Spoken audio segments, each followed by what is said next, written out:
You're listening to the AfterBuzz TV network, now the largest new media platform on the web, and your number one source for after-show entertainment. Very good, Gene Johnson.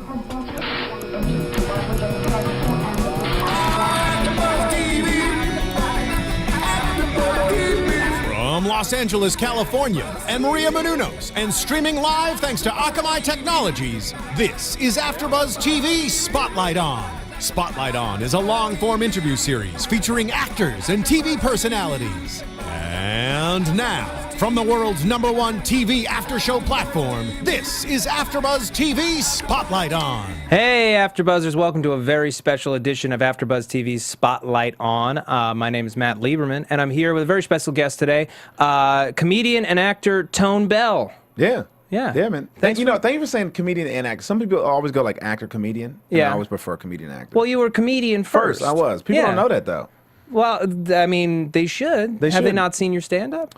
You know, I guess it's weird because like I didn't have any TV spots of me doing stand-up before I got on Whitney. show. Yeah. Or Single Ladies came Single first. Ladies was where I did like 2 episodes of that, where I played a gay comic, which was awesome apparently. Right. And then like after Whitney, after I got on Whitney on NBC, it was like people were like, oh, he's an actor. I'm like, well, I'm a comic first. Right. But, So you're a stand-up comedian. You've been on Single Ladies. You did a whole season of Whitney on NBC, and now you're a part of the new series Bad Judge on NBC from Gary Sanchez. Yeah. Is that coming out in the fall? Or is that a mid-season? Yeah, October 2nd. October 2nd is when we're slated to debut. Okay, so you're deep into shooting right now? No, we do some reshoots coming up in July, and then we go full on in August. Okay. So yeah. Are you excited? Dude, I'm bored. I'm so bored right now.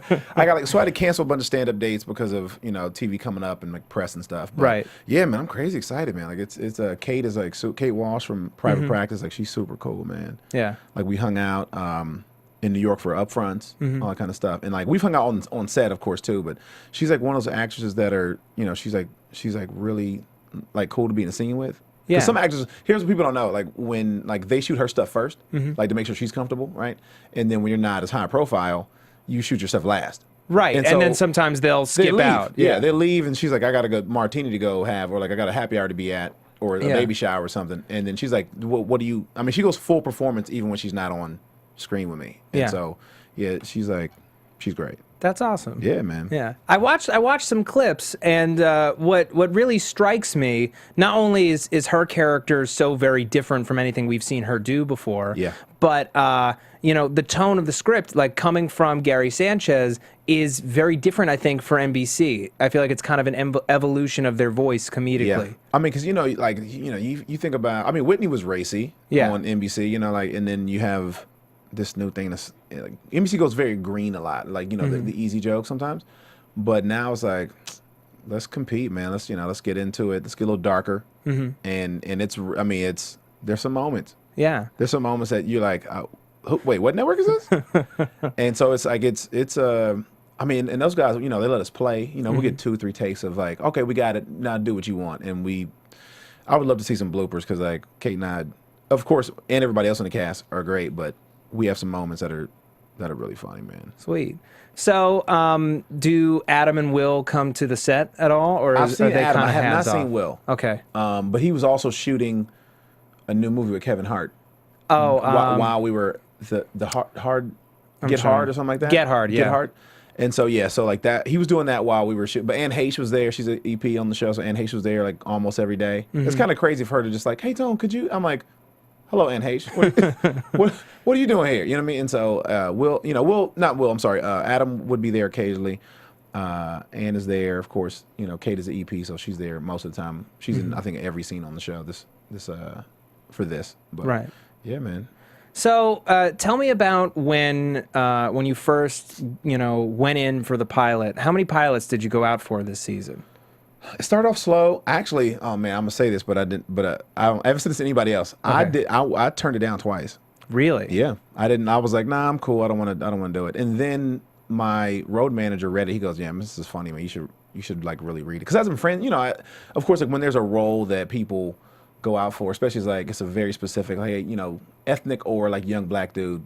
every young black dude in Hollywood goes out for the same role. Right. And so I was like, I have a friend who went out for your role. Yeah. Yeah. Yeah. I mean, like it's in who when I tested for Whitney, same thing. You know, I mean, I saw dudes who I was fans of in the testing room, and I go, man, okay, why would they hire me? Right. Because I've been watching this dude for 10 years, and I think he's hilarious, and he's really funny. Or just guys who, even before I started doing stand-up, I would see. And then I read it, and I kind of just, I don't know, man, I kind of changed up some stuff. I was like, well, you know, I don't, because I helped some other people with their auditions for it, which is really funny. I'm like, oh, you know what you should do is this, right? And then on my own audition, I was like, I'm going to switch it up a little bit, just do what I want to do. And it was like the third or fourth round seeing people. Yeah. And then I finally went in for it. And, which is, okay, so this is another story people don't know. It was between going in for Bad Judge or Kevin Hart's pilot. Right. And Which so wound up not getting picked up. It didn't get picked up, which I was like, I'm a big fan of Romney Malco, who ended up getting that role. Yeah. And I was like, to be clear choice, like he's really funny. I'm a big fan of him, and I only met him a couple times, but he's great. And I was like, you know what? Let me take. I'm already, you know, I'm in bed with NBC already a little bit. Like I've already worked with NBC. Let me just. Why don't I? Plus, it's closer to my house. That was kind of.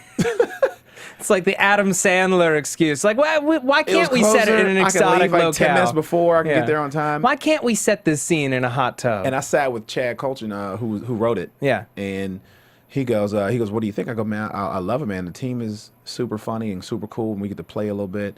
And what really kind of came down to, I was like, there's a little kid in the show who plays a character, Robbie, Theodore Barnes, and his teacher, his last name was Thorpe. Yeah. And that was my fourth grade teacher's name. And I was like, it's a sign. I'm gonna go do this. And then it worked out, man. It was like, I didn't expect it to, you know, because you never know. It's a crapshoot. It's 1,000 people going out for one role. You just never expect it. And then Gary Sanchez, man, like they just have a great time working together. And so being brought into the family was nice. NBC already knew me, and then them meeting me, and I was the last dude to test, I think.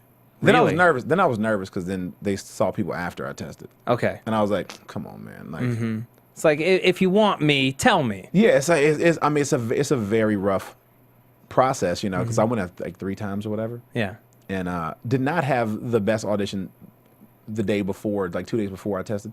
But it's strenuous, man. Like, you know, you'll stress yourself out. You don't sleep the night. It's like Christmas. You know, like, we're like 7 years old, and Christmas is like the next day, so you don't sleep at all. Yeah. You just kind of you just like listening and trying to see if you can hear. Oh, Santa. 100%. You know, you don't know what's going to be. I mean, sometimes it's 40 execs in suits and everything hanging out, and you got to perform. Nothing can prepare you. You can't. Nothing. You just got to be, you know, willing to take that fastball. Right. I mean, when I got my current gig, I'm a host on a YouTube network. Yeah. Like that's what I do. And they Very, brought very me nice in. vest though. Thank you very much. Yeah, I'm Crosby and impressed. Ross. I'm impressed Thank with the you. vest. I try to do my own thing. Next time I'll come, I'll wear a vest. We'll be vesties. I would appreciate that. I just made a pun. Vest friends forever. Vest friends. Yeah. Yes.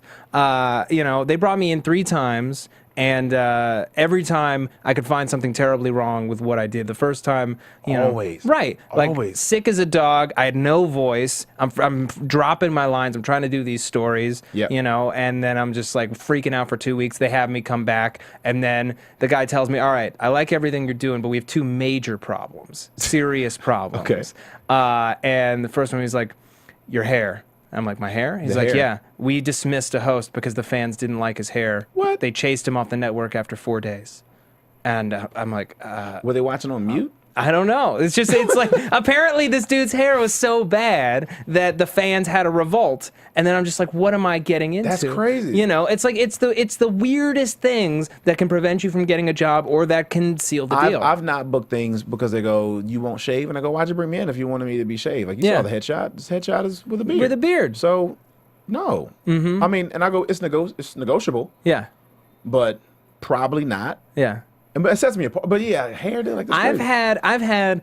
I've shaved because they specifically said in the breakdown that they wanted someone to look young, and then get all the way to a callback, and then find out that everyone was sent home because they reconceived it as wanting someone older with a beard.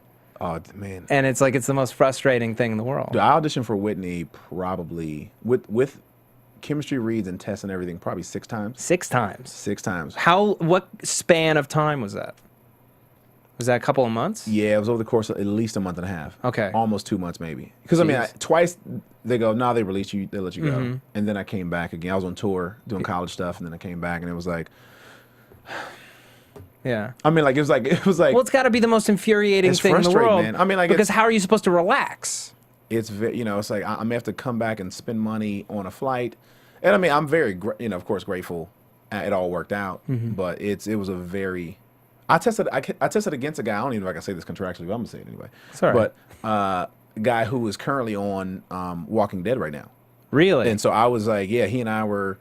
Is it? I don't watch Walking Dead, but I saw a trailer. Is that guy who was on season 1 of The Wire? Yeah. Yeah. He's great. Super cool I love dude. him. I mean, you know, but I mean, just you know, any audition now, you see people who you go in and I mean, they tested people. I guess twice before Bad Judge actually worked out. Yeah. But I'm super. I mean, I'm glad it worked out. It's very comfortable, and it's a good work environment, man. That's great. You know, yeah. So tell me about where you grew up. Now I know you're from Georgia, right? Yeah, originally from Atlanta, just Okay. outside Stone Mountain, Decatur, Georgia. So I went to high school and everything there, and then I went to college in Savannah, Savannah State. That's where I graduated from. Do you think that growing up there is kind of what shaped your humor? Like what was? Dude, my dad is like, he's funny. He's kind of funny. Like he's funny when he's not trying. When he's trying to be funny, he's not. Well, I feel like when dads try to be funny, it's dad that's funny. when. Yeah. But like, it's good now. I mean, you know, being my age, and he's like 60 now, and so I think he's 60. I'm pretty sure he's 60. But him being 60, it's weird. Is he 60? He might be 62. I don't know. I should ask him. You don't know how old your own dad is? What's the math on 56? What's the math on 56? What 1956? Yeah. What? So then he's just shy of 60. He's 58. I don't think that's right. No, because Is that right? Or no, he's 60. No, wait a second. See, that's what I'm saying. No, 2014. So 58. He adds 60 years. Okay, but like then he's you been 58 subtract like 4. 30 He's times. 56.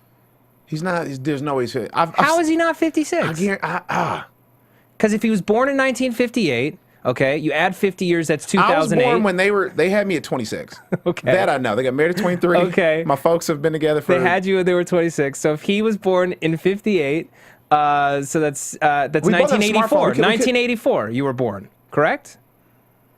Unless he's been lying to me. I mean, I don't like saying my age on anything. I was born in 82. I was born in 82. Okay. And so I know how old I am. Right. So But- then either he was born in 56, not 58, or he. Somebody put this on a comment after this is on YouTube. don't Somebody know. do the math. Yeah, Whatever. someone should figure out the math. I'm just shocked that within your own family you don't know. I don't. I mean, what like, is that? All right, here we go. So my parents, my dad was like, I was a Cosby kid. Yeah. And I'm the only child, but my parents, my dad was like, he learned how to be like a funny, effective dad through Cosby, which I think a lot of dudes did. Yeah. You know, Tim Allen, Bill Cosby, that whole era of like sitcom. Yeah, sitcom dads. And so, yeah, I mean, he's funny. I don't know, learned a lot of lessons growing up with this dude, and now we get along great. Like, you know, it's a very, hey, you need to get out. This is my house. Yeah.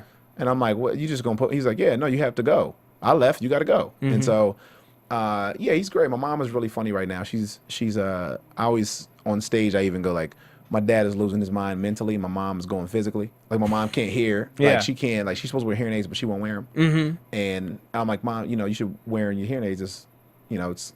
She goes, well, they're uncomfortable. I don't want to wear them. I'm like, well, you know, what's uncomfortable for me is having to repeat myself every time I talk to you. She's like, Right. what? I'm like, you know, what's uncomfortable for me?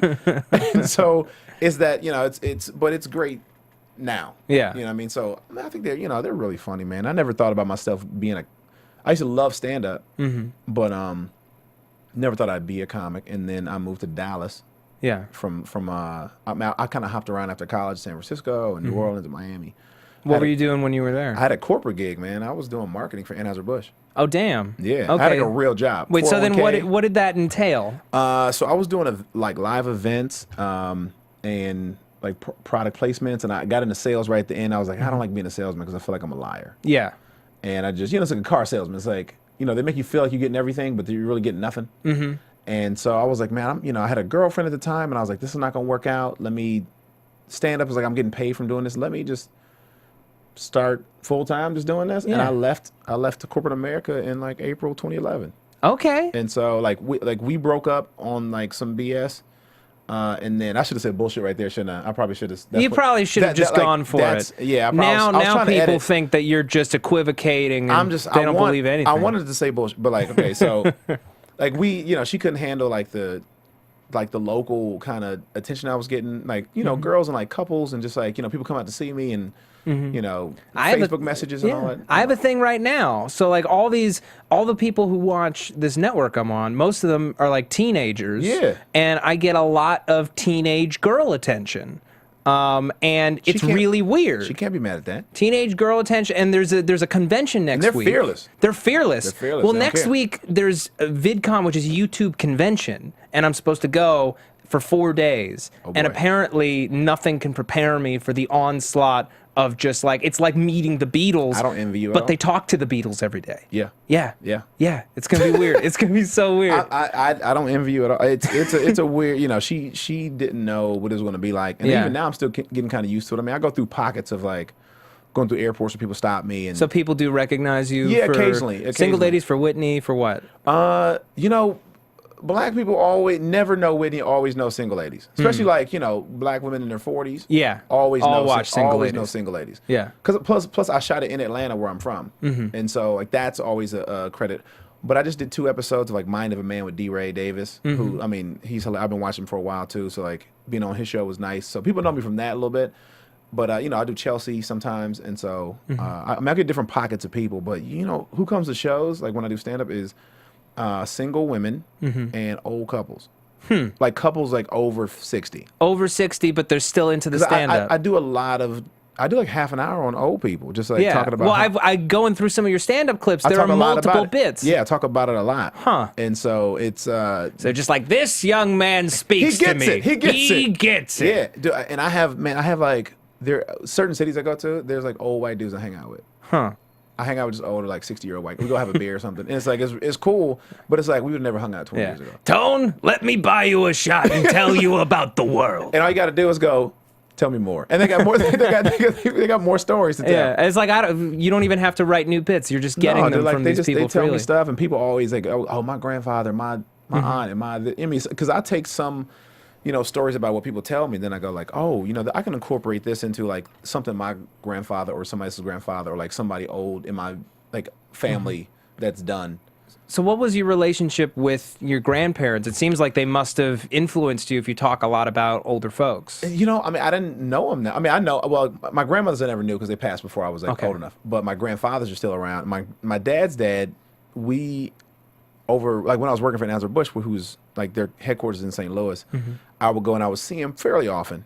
And so he was like the grandfather I could go have a beer with if I wanted to. Like he would have a beer with you, which is kind of cool for like that age gap. Oh, 100%, yeah. And so like, yeah, I'm doing it. I took him to this bar called Johnny's in St. Louis, which is like, it's like a gross Hooters. Mm-hmm. And wait, sorry, Hooters isn't gross? No, this is, if you saw Johnny's, you'd be like, they need to go take care of that. Right. Like older, there's a strip club in Atlanta called the Claremont Lounge. You familiar with this? Mm-mm. It's old chicks. Okay. Who I don't think they get naked, but they do like strip down the lingerie. I'm talking about 60s, 65. So, but that's the hook of the place. Yeah, and you go to laugh. You don't go to spend money.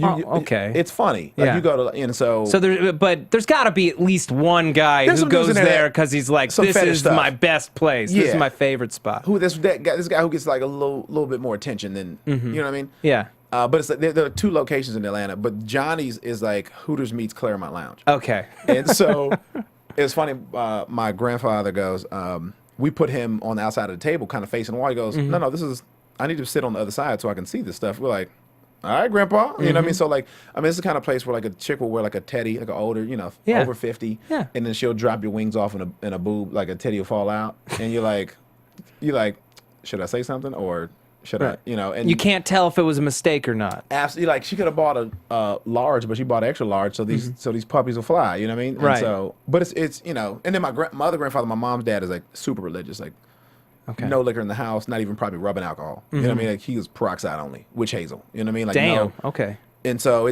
like we're cool, and they're really funny. Just because like now you get to a certain age, you say whatever you want. I heard my grandfather on my mom's side use Oriental ones. Okay. to describe a dude. And I was like, you can't say that's not. But he doesn't know. Right. Because you're in your 70s, early 80s, that's about as PC as you know how to get. Yeah. So it's like, I think it's funny.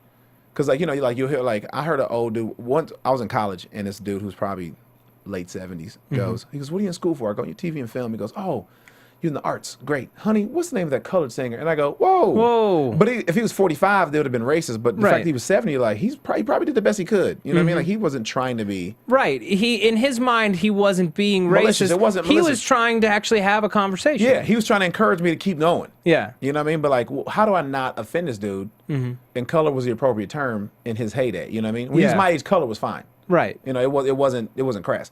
But I don't know, man. You know, I didn't, because my grandparents were in St. Louis, and so me growing up in Atlanta, I would see him over the summer sometimes.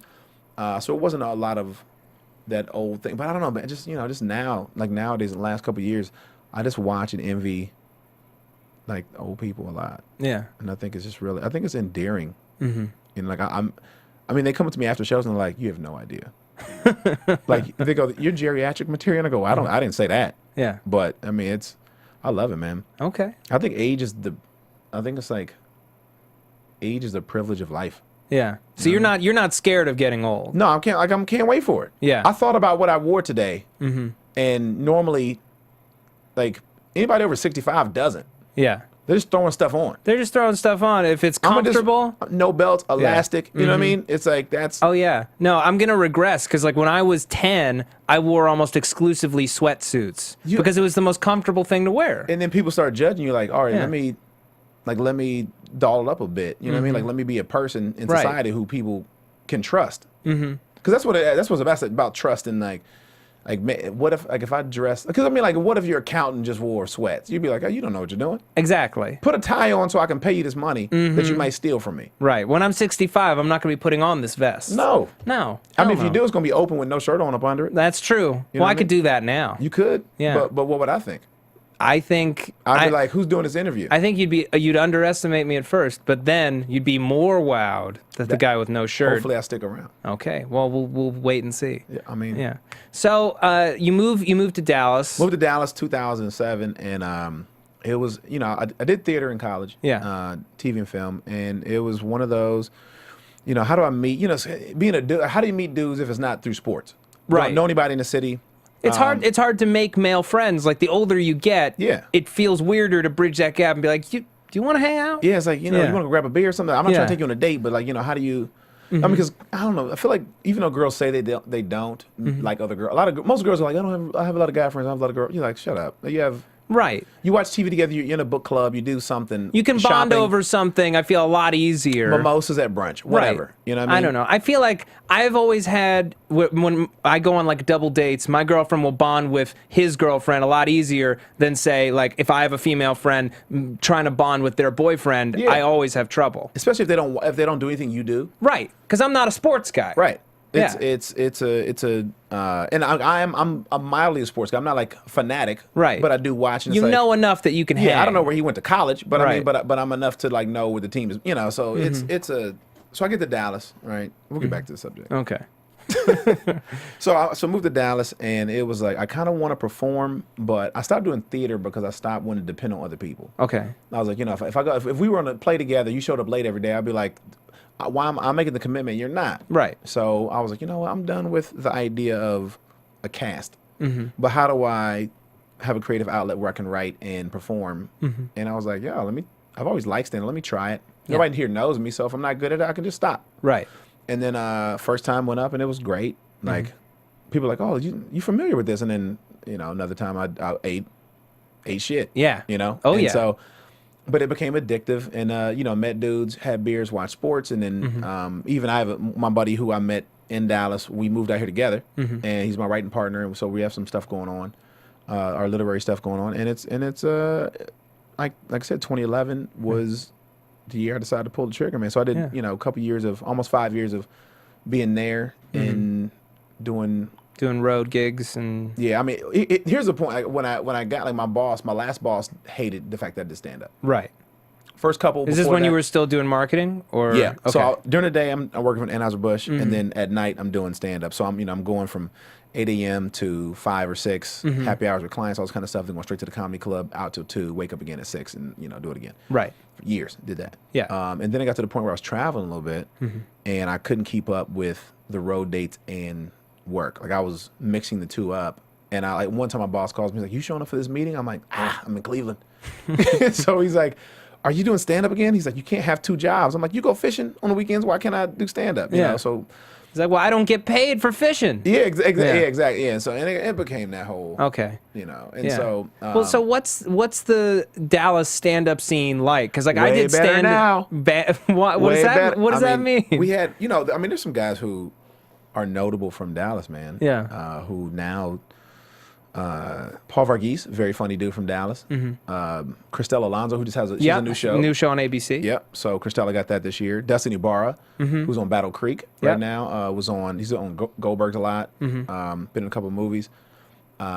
Texas alone has a lot of scenes. Yeah. Austin is usually known for the comedy scene more than Dallas is, but Nick Guerra is on Last Comic Standing right now. We're doing well, man. Yeah. So it's we kind of all 2 waves of us moved out here, and so it kind of left it a little dry in Dallas. But they're picking up the slack, man. But what kind of personality does that draw? Because I did stand up in Boston, and all right. the Boston comic, by and large, it's two tiers. It's the kids who moved there for college and are doing heady alt stuff. Yeah. And then the working class folks who just need to pound it out after work because that's the only thing that keeps them going with their crappy job. I will say that we're a very mainstream city. Okay. So we play the demo of what your viewership on NBC would be. Okay. You're playing very. We're 18 to 49 Yeah. across the board. Anybody can love it, and it's not very niche. It's very different than Austin or is what Austin's perceived to be. Right. Some of us, we can dive into that. I still dive into that world, but it's not. It's not. There's always a pockets of urban scene, alt scene, all these different. But it's broad. It's mass broad. appeal. Yeah, absolutely. It's how can I relate to the most people? Get the most people on my side so that we can all have a good time. Absolutely. It's a very we all do well because we get family. Who shows up to our shows is the guy and the wife who need a babysitter on a Saturday night. Right. That's who comes to our show. Right. We both work during the week. I cut the grass. She made me a bologna sandwich, and now we're coming to the comedy club on a Saturday. Right. That's who comes out. So you're trying to entertain those people. You're not playing against type. Yeah. The people who have HBO Go accounts, who watch Game of Thrones after the kids go to bed. Right. That's who we entertain. Okay. Yeah. So you pulled the trigger in 2011, and then to get all the stuff that you've gotten in 3 years is pretty amazing. Pretty crazy. You understand. You know what it is? Yeah. My marketing background. Okay. So you know how to market yourself? It's it's I'm not gonna try to impress my peers, but how do I market myself? Who am I as a brand? Who I turn a lot of stuff down. People invite me stuff all the time. I turn it down. Yeah. And it's that's not gonna behoove it. Not that I don't want to do it, but it's is there a better play? And so I think about it it's I say this on every interview, but it's chess, not checkers, man. You gotta play the field the right way. Yeah. A pawn can win too. See, I have this struggle because I try to do that, and I think I worked full time doing reality TV development of all things, and then I quit and tried to do hosting and do comedy on a more full time basis. But I want my peers' accolades more than anything, and I feel like such a chump. I don't give a damn about what people think about my coworkers think anymore. Yeah. Because at the end of the day they go, yo, how did you get that? And you're I didn't worry about you. Yeah. It's a weird way to think.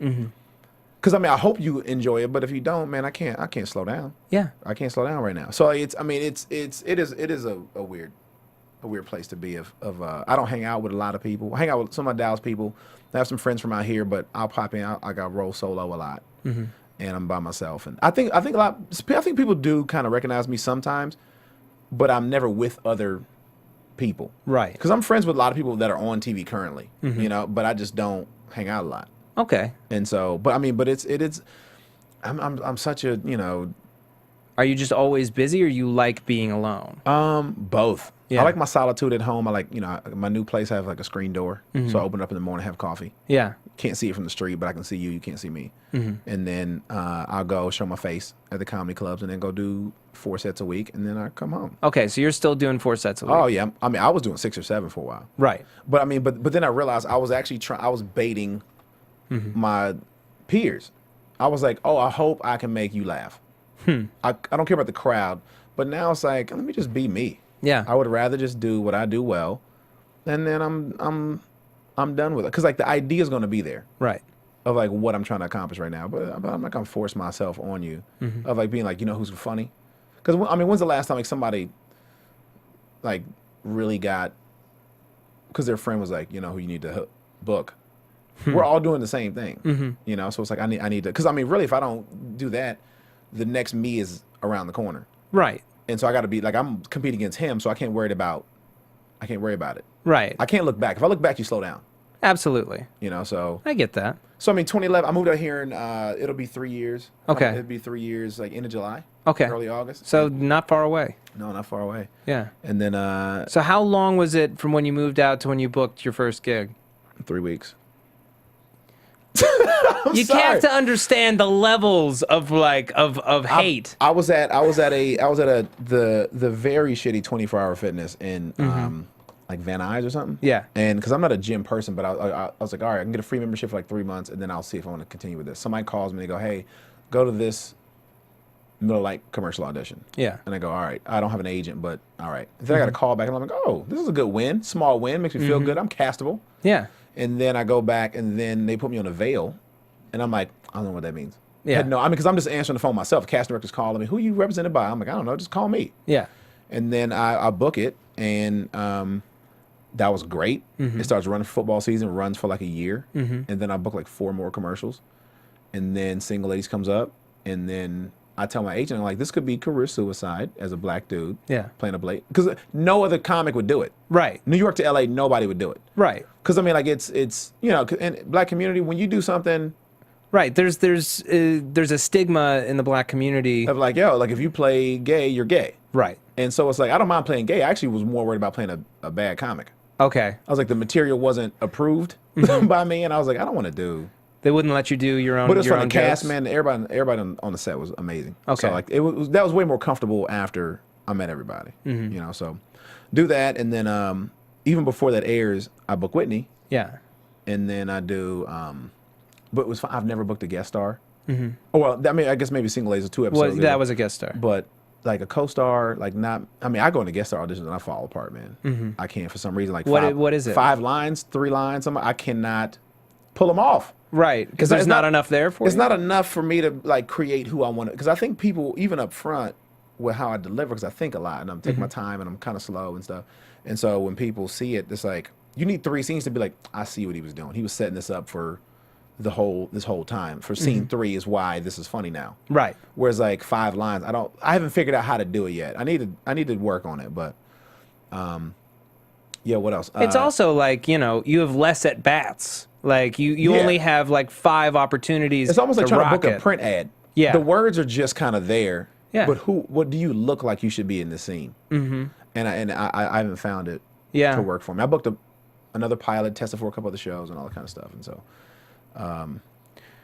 yeah, man. I mean, I booked a pilot that didn't go for Fox with a great director and writers. The girls who wrote Friends. Right, to My Future Assistant, which I was looking forward to, but then, no one ever saw it. I wasn't good in it. You weren't good in it. It wasn't like, it was funny. It was funny as hell. Why did you not do well? You know what? It's like, it's the same reason why Michael Jordan wasn't good at baseball. Okay. It's like, it's hard to do something else well, and then you try to switch up exactly what it is. You're like, I know sports, and I know comedy, and I'm still working at it, getting better with it, but like, I know. Was the character just very far removed? No, the character from was you? me. Okay. But I got the offer without ever testing. I mean, I read it, and they were like, you're the dude, right? Yeah. And so it didn't feel the same. And then I went from multicam to single cam, which is a very different. Yeah. It's a very different medium. performance. Yeah. And it's one is bigger, one is way more, it's way smaller. And subtleties play. with it, and I wasn't good. But I think it's okay because you have to be able to know when you weren't. LeBron loses games. We just saw that. You know what I mean? Like you can be the best in the world, but sometimes the cards don't add up. And so, but it was a really good internship, I should say. Okay. You know, it was a good experience. Yeah, it was good training for Everybody single was cam. cool. Yeah. And so then I did some stuff with like Funny or Die for a while. I did like 3 projects with them. Is that how you got on Gary Sanchez's radar? No, actually, no, like, not at all. Okay. That just, I mean, I think that was more of a like a NBC was like, we like him. If you like him, then let's work with him. Okay. And I hope that's the conversation. I have no idea what the conversation was, but it worked out pretty well. What's your writing schedule like for stand-up? Because I know, obviously you're about to get up and start shooting for Bad Judge. And my biggest thing when I was doing stand-up, and the reason why I feel like I never got as far as I wanted, is I wouldn't write regularly because I didn't know. I would write from stage. You got to figure out who you are. So like my buddy Mark Agee, who is my writing partner, he wakes up every morning, writes methodically. I mean, has a system. Yeah. I don't write like that. I tell stories. And so mine is I was talking to Brent Morin, who is one of the stars of Undateable right now on NBC. Yeah. We had lunch last week, and he was telling me, well, he's like, I'm having trouble writing. I'm like, it's hard when you are traveling and doing, but I was like, my notebook is basically a diary. So I have a physical notebook, ink, pen, paper, and then I write like the date, time, where I am exactly, and then what I'm thinking, and then I'll come back to it. And as we go along, that's how I write the stories that I end up telling. And because it becomes like, I can look back 2 months ago and go, oh man, that's really come a long way from where it started off. Yeah. And so I can watch it grow, like on paper. Okay. Of like, but like that's just but I don't write for like 3 or 4 weeks sometimes. But because stuff has to happen. Right.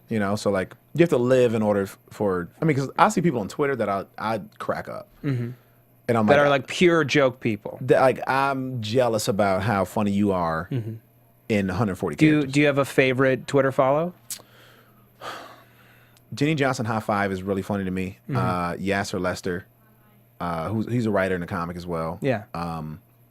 Kyle Kinane is really funny. Obviously, yeah. And I mean, Kyle's one of those, you kind of got to know him to know why it's funny. Yeah. But he's really funny to me. I mean, a lot of people, just, people know Mark Agee, my writing partner, he's great in 100. I don't know how he does it. He condenses it, boils it down to the bare bones, and it comes across, you're like, I got to stop. Yeah.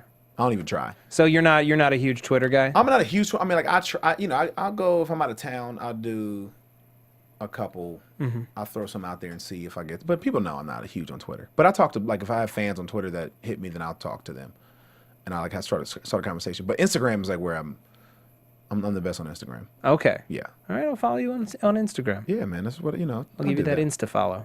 Yeah, do that. And I'll follow you back. Thank you. I will do that. I will say that on air. Okay. I will do that. It's in the public record. I will say that. It's an AfterBuzz TV exclusive. Check it. Yeah. Yeah. It's funny because like I love Instagram and I love doing Instagram video. My microphone on my phone is broken. So like I can't record video anymore. Oh. And I once was like a semi-prolific viner. And I can't anymore. But for whatever reason, fans prefer selfies to humor.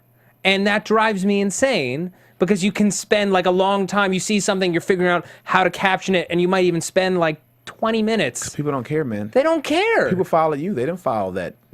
They don't follow that car with a yield sign, askew mustache. Yeah, they don't care, man. They don't care about that gutter that has a super big mouth. Like the largest likes I get are, I do like half face selfies. So I'm like the eyebrow or like just like the bottom of my face with some in the background. Yeah, a lot of likes, or the most likes I get. Or it'll be if I caption something from Twitter or Facebook and then I put it on, screenshot and then put it on. I'm just like, because I got in an argument 2 days ago with a 75-year-old Italian Uber driver. We had it out. What was the fight about? I was leaving a day party that my buddy, it's his birthday party. James Davis, really funny dude, follow him. He was picking me up, and then he goes, where are you? And I'm like, I'm by this restaurant where I dropped the pin. The pin dropped exactly where I am. Yeah. Then he goes, I don't see you. Walk down the street. I go, no, you're the driver. You come to me, right? And so we're arguing over the phone. I don't know how old he is at the time.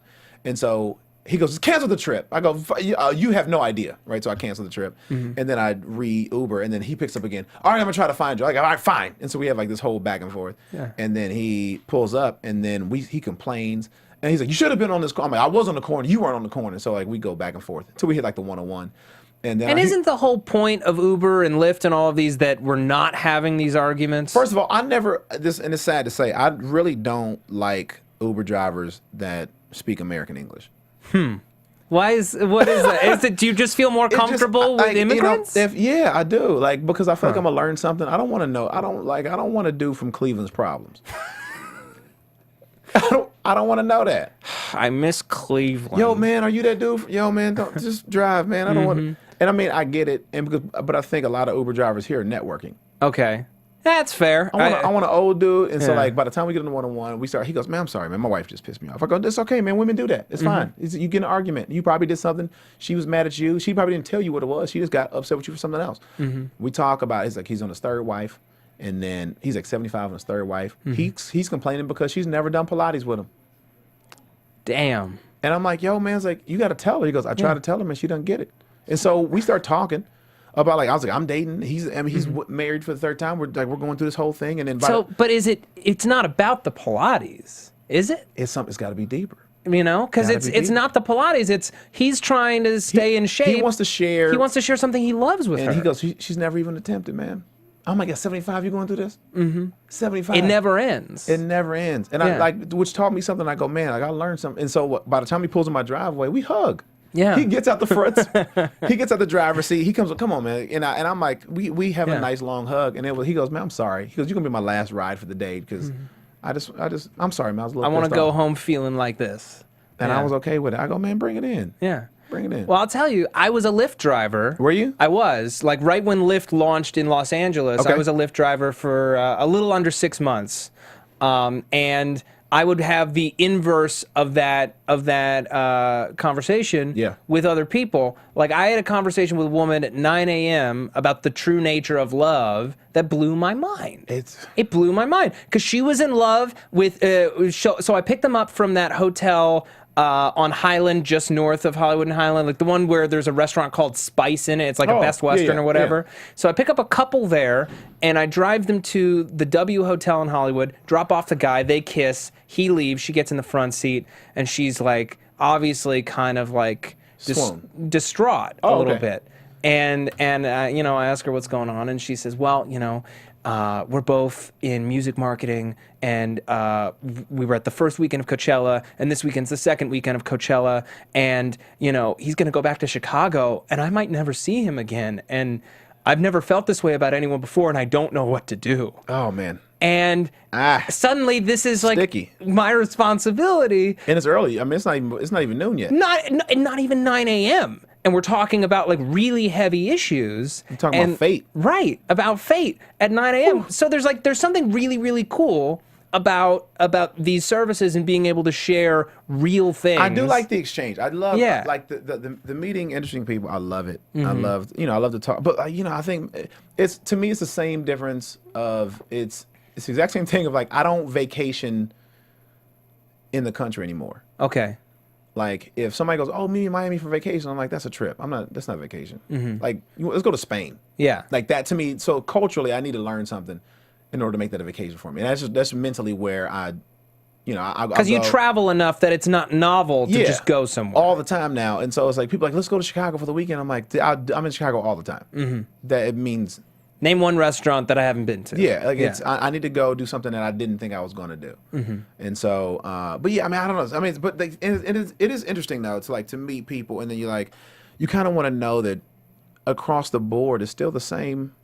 Yeah. Like no matter what, you're a man. We all still want the same things. But it's not. But that's kind of cool. I mean, I get it. I guess when I came up with the idea that I only want, because I've canceled Uber drivers who I'm like Jamal. I'm like no. Jason, what's something. wrong I'm like, with Jamal? No. What did he do to you? Because I've had a dude take me to like I had a writing session at a couple comics were meeting for this web series. Yeah, and we were writing, and this guy picks me up, and I'm like, we're gonna have a little whiskey, so let me just take an Uber.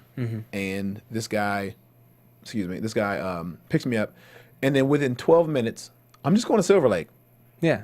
Within 12 minutes, I know that he's he's made and lost at least $1 million, and he wants to know what I do to see if that he can. I was like, he's like, what do you do? I was like, I'm in a writing session. Oh, you in music? I'm like, no, I'm a comic, writing a. He goes, I do intro. I go, dude, this is not a.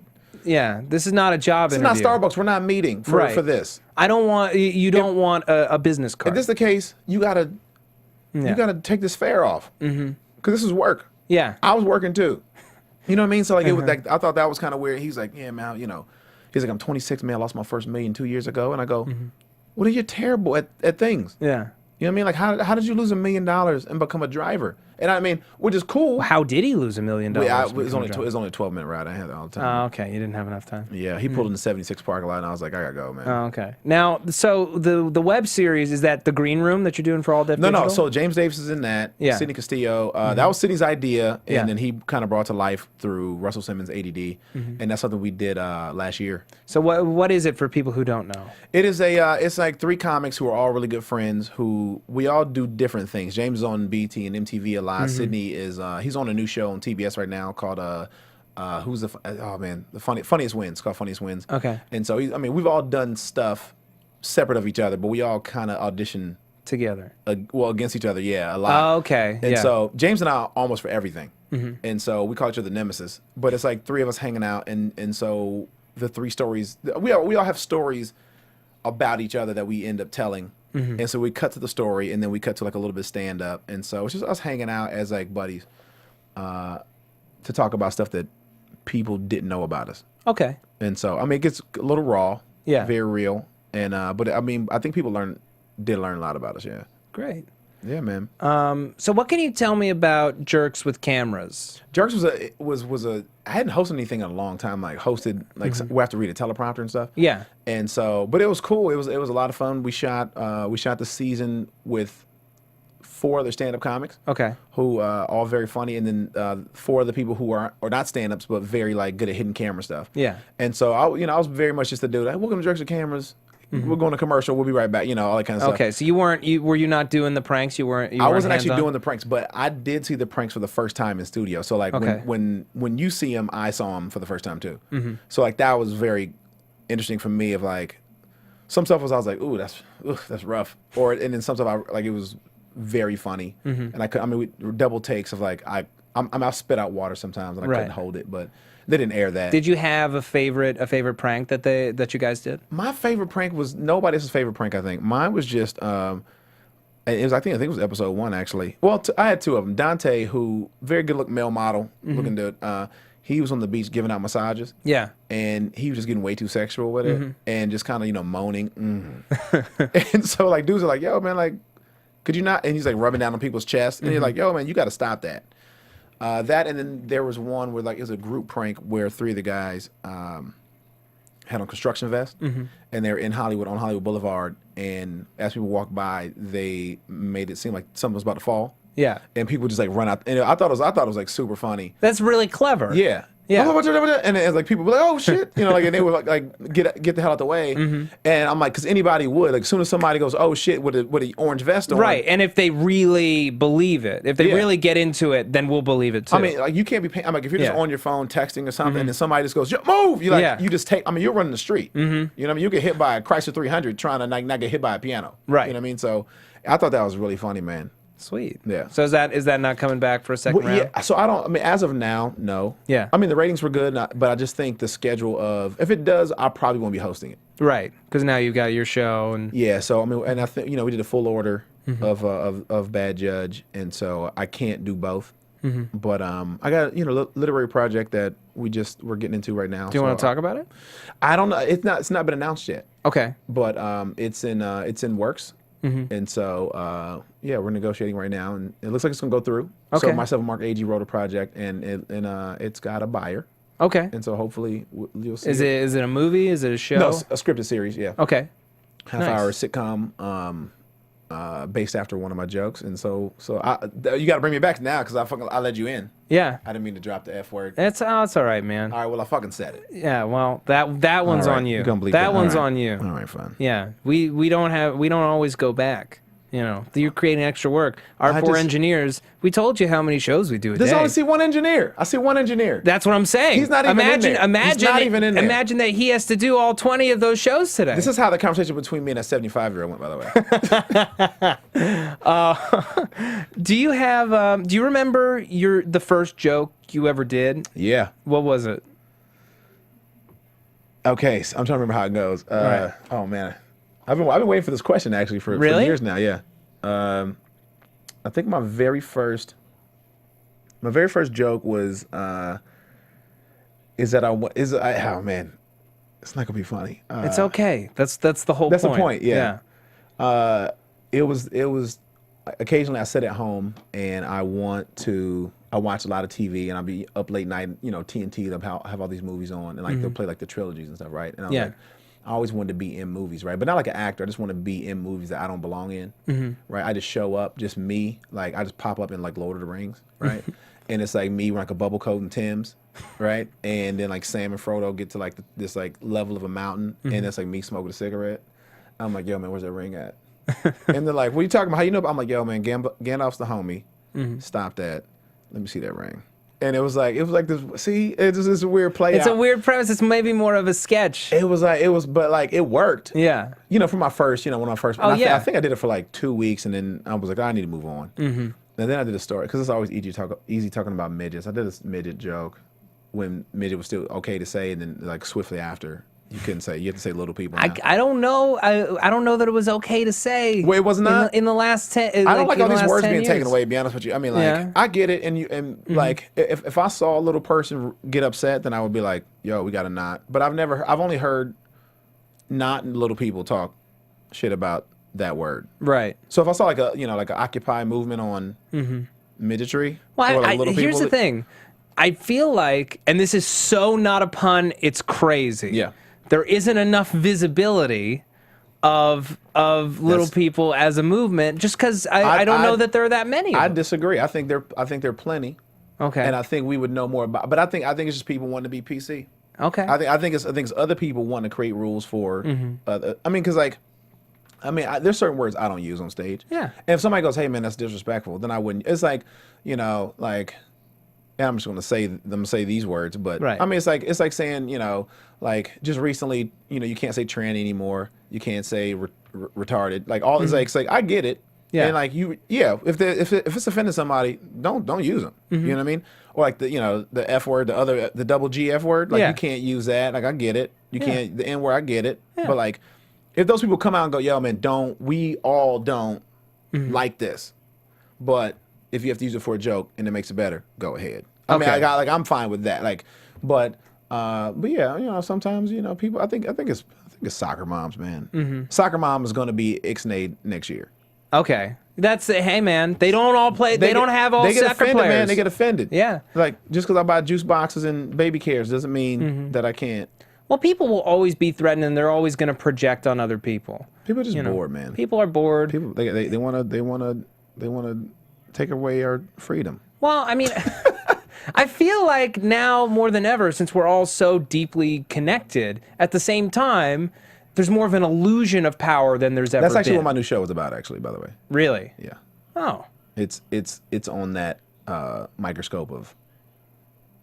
Let's take the. I'm buzzing. Can you hear it? That's all right. Yeah, I can hear just a little bit. It looks like I just reached in my crotch and just like, but he didn't. Just so everyone know that was not his crotch. It looks like I reached in my pants and adjusted myself, but I was actually just put my phone on silent. Yeah. But no, it's a very it's a show about like social discourse and like the schisms of life of like what we should be able to say to not be rude. Mm-hmm. And then just like speak our mind, because that's a real thing, to speak our mind. Yeah. Like, why can't I just say what I want to say, and then like if you take it rude, teach me why, but like don't. Right. Well, that's the thing, right? Like a lot of times, like when you're a kid, your parents tell you don't say that. That's a bad word. Don't stare. Yeah. Or don't stare. They don't say why. why. Not even a filter. Right. Not even a filter of like why I shouldn't. You know what I mean? Like yeah. if there's a very obese dude, right, who doesn't really know. Or like you're on the edge of like could be obese or like just kind of like overweight, right? And then some kid goes, "Yo, man, that dude's fat." Yeah. Maybe that dude goes, "Oh, if this 6-year-old knows I'm overweight, maybe I should do something about this." Or he can just be rude. You know what I mean? But like, it's somebody should be able to say something. Or it can be like, yeah, I am fat. Yeah. Or what? I'm fat? Yeah. Oh my God, I had no idea. I had no idea that my diet was terrible. I wear contacts. I had a little cousin that grabs my glasses once. He goes, "Whoa, you are blind!" And I go, "That's rude." I was like, "No, he's being honest. I can't see anything. Yeah. I'm legally blind."